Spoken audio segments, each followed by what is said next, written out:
Cousin William by Harriet Beecher Stowe. In a stately red house in one of the villages of New England lived the heroine of our story. She had every advantage of rank and wealth, for her father was a deacon in the church and owned sheep and oxen and exceedingly much substance. There was an appearance of respectability and opulence about all the demesnes. The house stood almost concealed amid a forest of apple trees, in spring blushing with blossoms, and in autumn golden with fruit. Nearby might be seen the garden, surrounded by a red picket fence, enclosing all sorts of magnificence. There, in autumn, might be seen abundant squash vines, which seemed puzzled for room where to bestow themselves, and bright golden squashes, and full-orbed yellow pumpkins, looking as satisfied as the evening sun. He has just had his face washed in a shower, and is sinking soberly to bed. There were superannuated sea cucumbers enjoying the pleasures of a contemplative old age, and Indian corn, nicely done up in green silk, with a specimen tassel hanging at the end of each ear.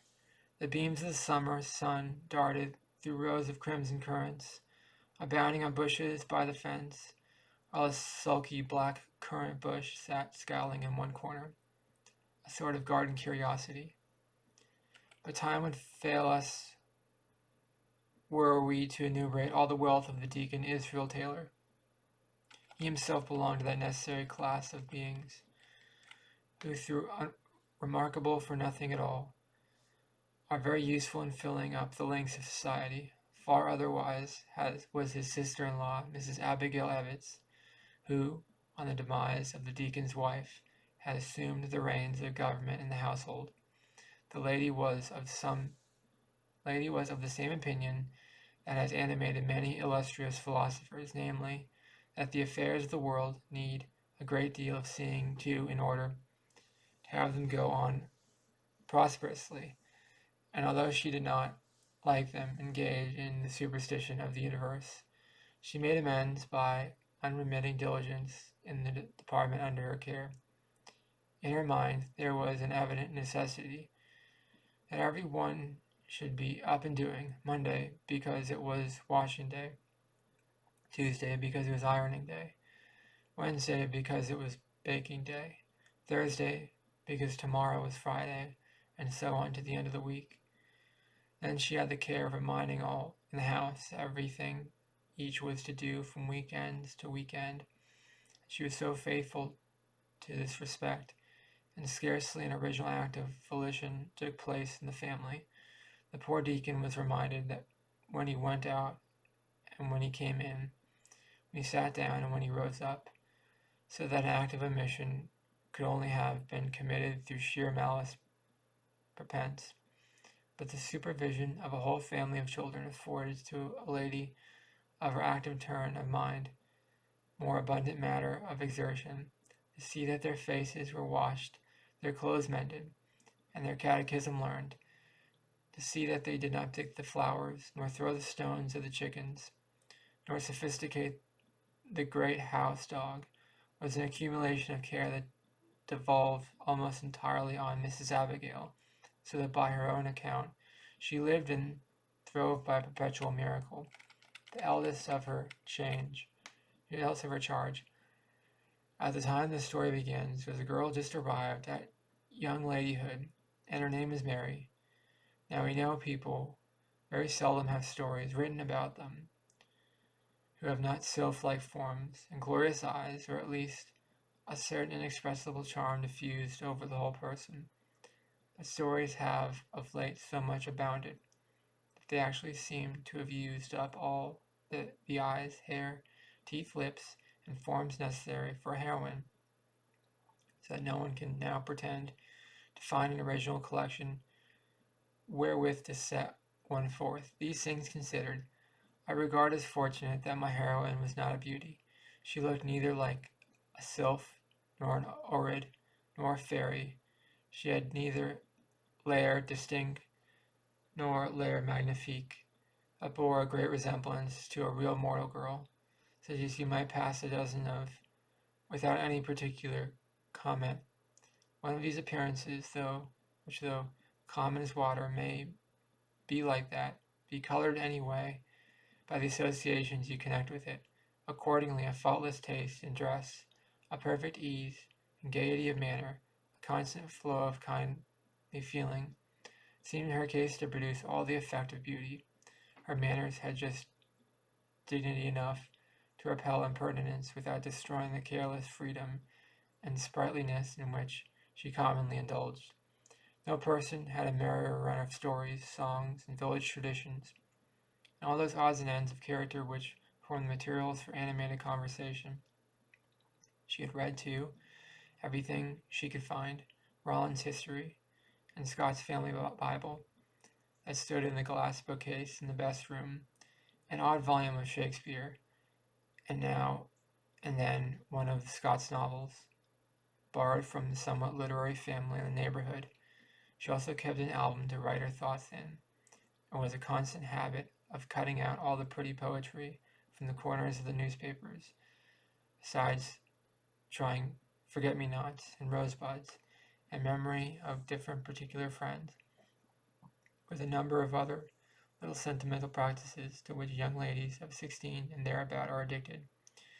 She was also endowed with great constructiveness, so that in these days of ladies' fairs there was nothing from bellows, needle-books, down to web-footed pincushions to which she could not turn her hand.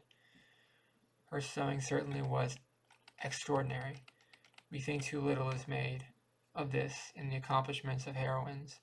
Her stitching was like rows of pearls, and her cross-stitching was fairy-like, and for sewing over and over, as the village schoolma'am hath it, she had not her equal. And what shall we say about her pies and puddings? They would have converted the most reprobate old bachelor in the world, and then her sweeping and dusting many daughters have done virtuously, but thou excellest them all. And now, what do you suppose is coming next? Why, a young gentleman, of course, for about this time comes to settle in the village and take charge of the academy, a certain William Barton. Now, if you wish to know more particularly who he was, we only wish we could refer you to Mrs. Abigail, who was most accomplished in genealogies and old wives' fables, and she would have told you that her grandmother, Ike Evetts, married a wife who was second cousin to Peter Scranton, who was great uncle to Polly Mosley, whose daughter Mary married William Barton's father, just about the time old Squire Peter's house was burned down, and then would follow an account of the domestic history of all branches of the family since they came over from England. But that as it may, it is certain that Mrs. Abigail denominated him cousin, and when he came to the deacon's to board, and he had not been there more than a week, and made sundry observations on Miss Mary before he determined to call her cousin too, which he accomplished in the most natural way in the world. Mary was at first somewhat afraid of him, because she had heard that he had studied through all that was to be studied in Greek and Latin and German too, and she saw a library of books in his room that made her sigh every time she looked at them, to think how much there was to be learned of which she was ignorant. But all this wore away, and presently they were the best friends of the world. He gave her books to read, and he gave her lessons in French, nothing puzzled by that troublesome verb, which must be first conjugated whether in French, Latin, or English, and he gave her a deal of good advice about the cultivation of her mind, the formation of her character, all of which was very improving, and tended greatly to consolidate their friendship. Unfortunately for Mary, William made quite as favorable an impression on the female community generally as he did on her, having distinguished himself in certain public occasions, such as delivering lectures on botany, and also, at the earnest request of the 4th of July Committee, pronounced an oration which covered him with glory. He had been known also to write poetry, and had retired and romantic air greatly bewitching to those who read Bulwer's novels. In short, it was morally certain, according to all rules and evidence, that if he had chosen to pay any lady of the village a dozen visits a week, she would have considered it as her duty to entertain him. William did visit, for like many studious people, he found a need for the excitement of society. But whether it was a party or singing school, he walked home with Mary, of course, in as steady and domestic a manner as any man who had been married a 12-month. His air in conversing with her was inevitably more confidential than any other one, and this was cause for envy in many a gentle breast, and an interesting diversity of reports with regard to her manner of treating the young gentleman went forth into the village. I wonder Mary Taylor will laugh and joke so much with William Barton and company, said one. Her manners are altogether too free, said another. It is evident she has designs upon him, remarked a third, and she cannot even conceal it, pursued a fourth. Some sayings of this kind at length reached the ears of Mrs. Abigail, who had the best heart in the world, and was so indignant that it might have done your heart good to see her. Still she thought it showed that the girl needed advising, and she should talk to Mary about the matter. But she first concluded to advise with William on the subject, and therefore after dinner this same day, while he was looking over a treatise on trigonometry, or conic sections, she commenced upon him. Our Mary is growing up a fine girl. William was intent on solving a problem, and only understanding that something had to be said, mechanically answered, yes. A little wild or so, said Mrs. Abigail. I know it, said William, fixing his eyes earnestly on E, F, B, C. Perhaps you think her a little too talkative and free with you sometimes. You know girls do not always think what they do. Certainly, said William, going on with his problem. I think you had better speak to her about it, said Mrs. Abigail. I think so too, said William, musing over his complicated work, till at length he arose, put it in his pocket, and went to school. Oh, this unlucky concentrativeness! How many shocking things a man may endorse by the simple habit of saying yes and no, when he is not hearing what is said to him. The next morning, when William was gone to the academy, and Mary was washing the breakfast things, Aunt Abigail introduced the subject with great tact and delicacy by remarking, Mary, I guess you had better be rather less free with William than you have been. Free, said Mary, starting and nearly dropping the cup from her hand. Why, Aunt, what do you mean? Why, Mary, you must not always be around so free in talking with him, at home and in company and everywhere. It won't do. The color started into Mary's cheek and mounted even into her forehead, as she answered with a dignified air, I have not been too free. I know what is right and proper. I have not been doing anything that was improper. Now, when one is going to give advice, it is very troublesome to have its necessity thus called into question, and Mrs. Abigail, who was fond of her own opinion, felt called upon to defend it.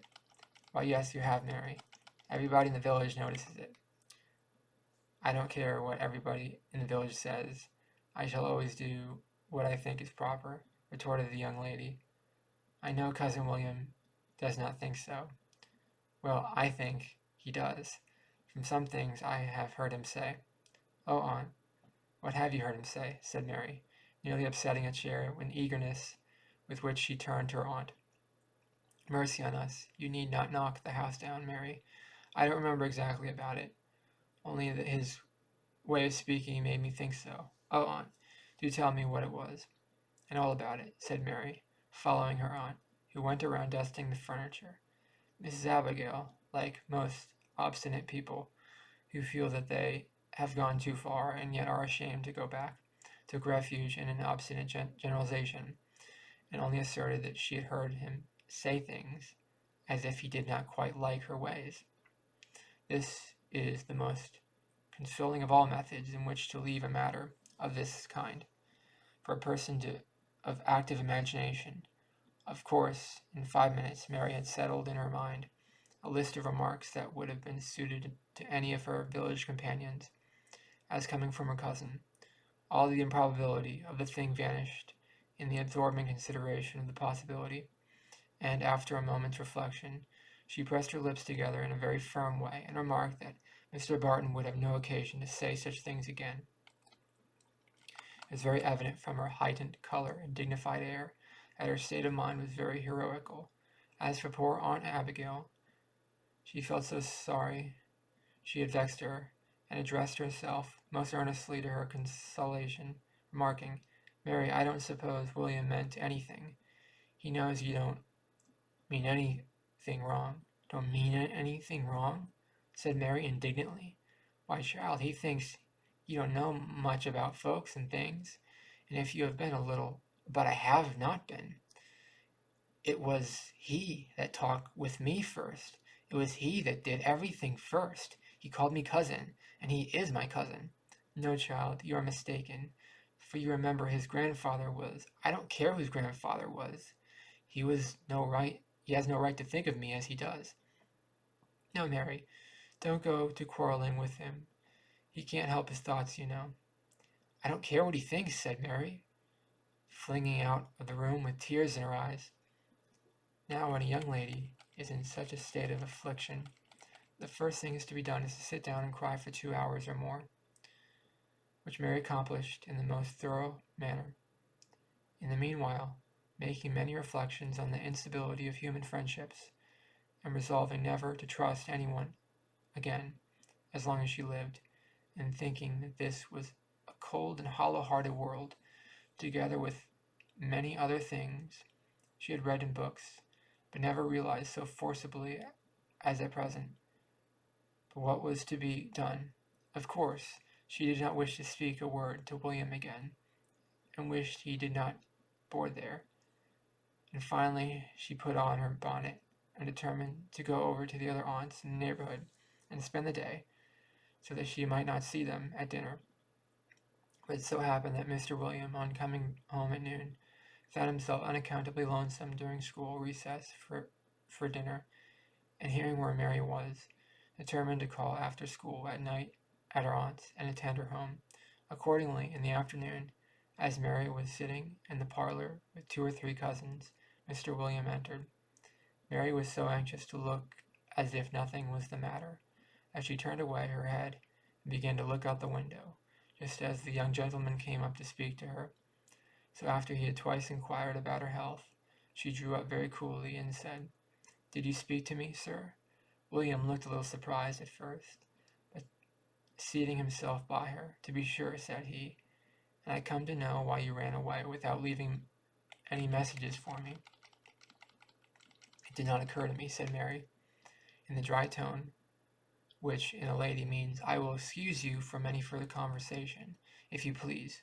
William felt as if there was something different from common in all this, but thought that perhaps he was mistaken, and so continued, "What a pity now, that you should be so careless of me, when I was so thoughtful of you. I have come all this distance to see how you do." "I am sorry to have given you the trouble," said Mary. "Cousin, are you unwell today?" said William. "No, sir," said Mary, going on with her sewing. There was something so marked and decisive in all this, that William could scarcely believe his ears. He turned away and commenced a conversation with the young lady, and Mary, to show that she could talk if she chose, commenced relating a story to her cousins, and presently they were all in a loud laugh. Mary had been full of knickknacks today, said one old uncle, joining them. William looked at her. She never seemed brighter or in better spirits. He began to think that even Cousin Mary might puzzle a man sometimes. He turned away and began a conversation with old Zachary Cohn on the raising of buckwheat, a subject which evidently required profound thought, and he never looked more grave, not to say melancholy. Mary glanced that way, and was struck with the sad and almost severe expression with which he was listening to the details of Mr. Zachary, was convinced that he was no more thinking of buckwheat than she was.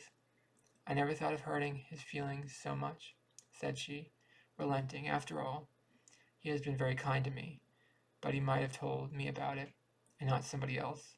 And hereupon she cast another glance towards him. William was not talking, but sat with her eyes fixed on the snuffer tray with an intense gravity of gaze that quite troubled her, and she could not help again blaming herself. To be sure, Aunt was right. He could not help his thoughts. I will try to forget it, thought she.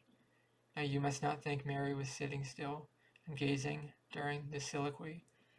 No, she was talking and laughing, apparently the most unconcerned spectator in the room. So passed the evening till the little company broke up. I'm ready to attend you home, said William, in a tone of cold and almost haughty deference. I'm obliged to you, said the young lady in a similar tone, but I shall stay all night. Then, suddenly changing her tone, she said, No, I cannot keep it any longer. I will go home with you, Cousin William. Keep up what? Said William, with surprise. Mary was gone for her bonnet. She came out, took his arm, and walked on a little way. You advised me always to be frank, cousin, said Mary. I must and I will be, so I shall tell you all, though I dare say it is not accordingly to rule. All what? Said William. Cousin, said she, not at all regarding what he said. I was very much vexed this afternoon, so I perceived, Mary. Well, it is vexatious, she continued, though after all, we cannot expect people to think us perfect. But I did not think it quite fair in you not to tell me. Tell you what, Mary? Here they came to a place where the road turned through a small patch of woods. It was green and shady, and enlivened by a lively chatterbox of a brook. There was a mossy trunk of a tree that had fallen beside it and made a pretty seat. The moonlight lay in little patches upon it, and streamed down through the branches of the trees. It was a fairy-looking place, and Mary stopped and sat down, as if to collect her thoughts after picking up a stick, and playing a moment in the water. She began, After all, cousin, it was very natural in you to say so, if you thought so, though I should not have supposed you would think so. Well, I should be glad if I could know what it is, said William in a tone of patient resignation. Oh, I forgot that I had not told you, said she, pushing back her hat and speaking like one determined to go through with the thing. My cousin, I have been told that you spoke of my manners towards yourself as being freer, more obtrusive than they should be. And now, said she, her eyes flashing, you see it was not a very easy thing to tell you, but I began with being frank, and I will be so, for the sake of satisfying myself. To this, William simply replied, Who told you this, Mary? My aunt. Did she say I said it to her? Yes, and I do not much object to your saying it as to your thinking it, for you know I did not force myself on your notice. It was you who sought my acquaintance and won my confidence, and that you above all others should think of me this way. I never did think so, Mary, said William quietly, nor ever said so. Never. I should think you might have known it, Mary. But, said Mary. But, said William, firmly, Aunt Abigail is certainly mistaken. Why, I'm glad of it, said Mary, looking relieved and gazing in the brook, then looking up with warmth. And, cousin, you never must think so. I am ardent, and express myself freely, but I never meant, I am sure I never should mean, anything more than a sister might say. Are you sure you never could, if all my happiness depended on it, Mary? She turned and looked up at his face, and saw a look that brought conviction. She rose to go on, and her hand was taken and drawn into the arm of her cousin. And that was the end of the first and last difficulty that ever arose between them.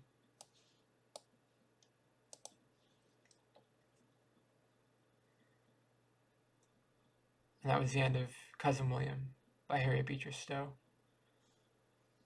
Yeah, I thought it was a good story, but like romantic or whatever, but I'm not sure if it's like supposed to be romantic, but like the whole thing with like flirting with cousins, like I wouldn't want to like flirt with my cousin, so I mean like I've never done that before, so I I don't think that's a good idea, but I know people have always married or dated their cousins, but people have always done that through history. It's that there's a stigma against it, and it might be against the law in some states to marry your cousin, but or maybe most states it's against the law, but it is bad to do that, I think, but I don't know if there's a ton of reasons why it's bad. I just think it's generally bad considered. I don't know if it's like a genetic problem or whatever, but it's mostly weird to flirt with your cousin. I've never done that before. I would never want to do that because there's other people out there. There's other people to talk to. There's other people to flirt with. You don't have to flirt with your cousin. You know what I mean? You don't have to do that. Anyways, let me know in the comments below. What did you think of Cousin William? That is okay. If you don't know anybody else, you live in a town with like 5 people, and one of the 5 people is your cousin. I guess it happens. You know what I mean? I guess it happens, but it's still weird. But I guess it happens. If you live like in a town of 5 people, I guess it happens. Let me know in the comments below. What did you think of the story? Please subscribe to this channel to be part of the community, and please like this video. It really helps the channel out a lot. Thank you for watching. Have a great day. Bye bye.